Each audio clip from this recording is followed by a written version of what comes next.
Hello, good afternoon. Welcome. This is WASSCE year 2018 Literature in English past question number 33. So we are still using the same quotation in Act 1 scene 3 lines 200 to 207 to answer this question. So the question number 33 says the speech is about dash. The speech is about dash. A. Brambantio complained about Othello. B. Othello's loss of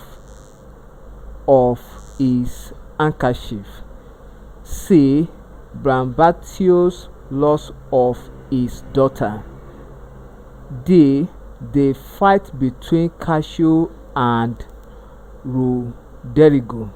The correct option here is option A. Brambantio complained about Othello.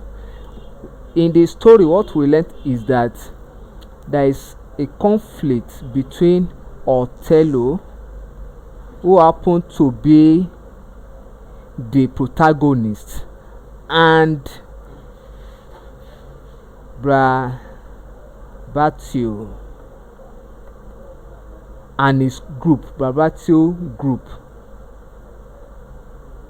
yes, along with other people like Cassio and others. They actually plot against Othello in order to kill him and take his position, because they were all warriors in the storyline. Thank you and God bless you. Please ensure you subscribe for more of our videos.